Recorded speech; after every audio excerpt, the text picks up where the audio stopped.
Hello and welcome again to Home Kitchen Basics with me, Jordan Steffen. This is part 2 of the 2-part breakfast series.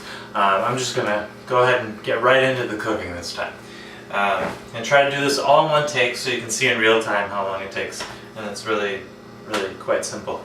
For this, I'm just going to do eggs and spinach. I'm going to be using my ceramic coated nonstick skillet for this. In addition to eggs and spinach, you're going to want some grapeseed oil and your salt and some black pepper. I'm going to start off by putting the pan on a medium heat, and I'm actually going to add a little bit of grapeseed oil right away to the pan before it heats up. Just a little bit of grapeseed oil. I'm not going to tell you a measurement like a tablespoon because you don't need to measure that kind of stuff. Alright, and I'm actually going to start by, and you also want to have your silicone spatula. So I'm going to start off by cracking my eggs directly into the pan. I know this is a little unorthodox, but I am lazy and don't like to wash extra dishes, so instead of scrambling these first in one container and then pouring them into the pan, I'm doing it this way, and I'm doing it cold so they don't start frying. I'm gonna go ahead and scramble them up with the spatula, just kind of incorporating the yolks and the whites together.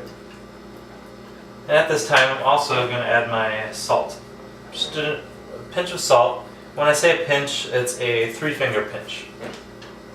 The amount you can pick up with 3 fingers versus a 2-finger pinch or a 4-finger pinch, or That's just to give you an idea, since you may be wondering how much is a pinch of salt.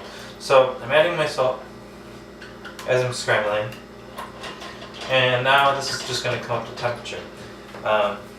This is the part where you kind of just have to wait, but what you're looking for is the egg to start becoming opaque, and you'll notice it.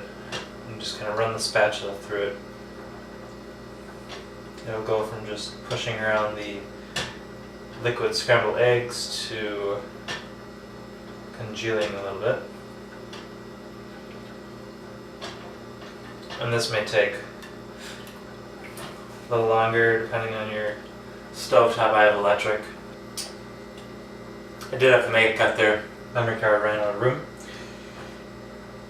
As you can see, it's still coming up the temperature. And when I cook scrambled eggs, I like them to be really creamy versus fluffy, I guess. Although it ends up being kind of a mix of creamy and fluffy. But to achieve that creamy consistency, you really need to keep working the eggs, kind of like a custard or like a hollandaise sauce or something like that. So you notice that I keep stirring. It's going to give it that creamy consistency that you might otherwise need to use dairy for, in the form of milk or cheese. But by not doing that, keeping it healthier. So now that it's coming together, I'm going to stop working it quite as much and just kind of fold it onto itself. I don't know if you can see that coming together there in the pan. I'm just pulling it on, scraping it around, looking for all the liquid to be no longer in liquid state. And just as it's coming together, I'm going to take it off the heat and just finish it. One thing about eggs is if they look finished in the pan, they're overcooked. So that's why eggs can actually be kind of a difficult thing starting off, but they're a nice, simple, 1-ingredient meal. So that's why I'm doing it first. So all the runny bits are done, so I'm just going to dump that onto my plate. And now, using the same pan, I know there's bits of egg and whatnot left in it, but it's okay. I'm going to add another little bit of grapeseed oil. Just kind of get that to coat the pan. And then a nice handful of spinach. And just let this kind of sweat a little bit. Now at this point you could add salt to the spinach and let me add just a tiny bit.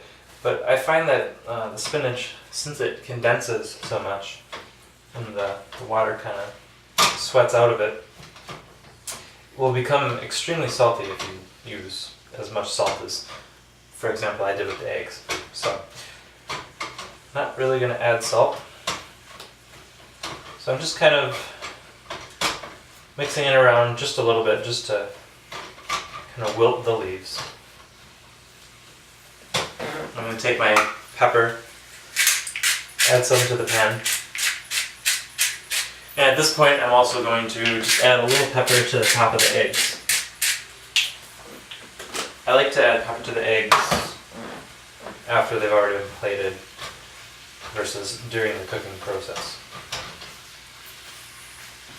I just think it works a lot nicer. So the spinach is sweating here.